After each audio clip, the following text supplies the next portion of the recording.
ఏపీలో సీఎం చంద్రబాబు నాయుడు, విపక్ష వైసీపీ అధినేత జగన్కు మధ్య దశాబ్దానికి పైగా రాజకీయ శత్రుత్వం ఉంది. ఇద్దరు నేరుగా కలుసుకుని కనీసం షేక్ హ్యాండ్ ఇచ్చుకున్న సందర్భాలు కూడా లేవు. అసెంబ్లీలో నేరుగా ఇద్దరు మాట్లాడుకున్నది లేదు. అలాంటిది చంద్రబాబును ఉద్దేశించి మీ స్కీమ్ బాగుంది అంటూ జగన్ అంటే అందులో ఏదో మర్మం ఉన్నట్లే కదా. ఇవాళ అదే జరిగింది.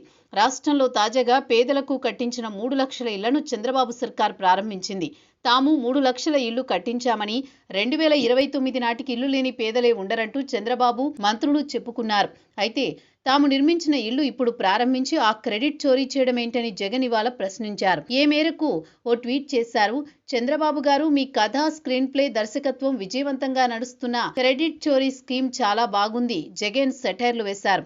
పేదలకు ఇళ్ల స్థలాలు ఇవ్వడానికి 18 నెలల కాలంలో 1 గజం స్థలం కూడా సేకరించకుండా, ఒక్కరికి 1 సెంటు స్థలం కూడా ఇవ్వకుండా, దీనికోసం 1 పైసా కూడా ఖర్చు చేయకుండా, ఒకరికి 1 ఇల్లు కూడా మంజూరు చేయకుండా గత ప్రభుత్వం అంటే వైసీపీలో ఇచ్చిన ఇంటి స్థలాల్లోనే వైఎస్ఆర్సీపీ గతంలో శాంక్షన్ చేయించిన ఇళ్లను మా ప్రభుత్వ హయాంలోనే నిర్మాణంలో ఉన్న వాటిని పట్టుకుని ఇళ్లన్నీ మేమే కట్టేశామంటూ పచ్చి అబద్ధాలు కళ్ళార్పకుండా, ఏమాత్రం సిగ్గుపడకుండా బల్లగుద్ది మరీ చెబుతూ ఆ క్రెడిట్ మీదేనంటూ మీరు చేస్తున్న క్రెడిట్ చోరీ స్కీమ్ హేయంగా ఉందని జగన్ విమర్శించారు.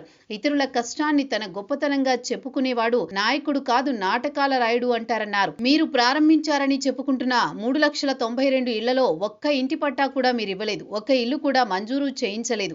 3,92,00,000 ఇళ్లలో 1,40,010 ఇళ్లు మా హయాంలో పూర్తయ్యే దశలో ఉన్నవే.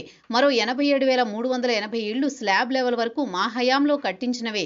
స్లాబ్ కంటే కింది స్థాయిలో మరో 66,845 ఇళ్లు మా హయాంలో నిర్మాణంలో ఉన్నవే అని జగన్ ఆరోపించారు.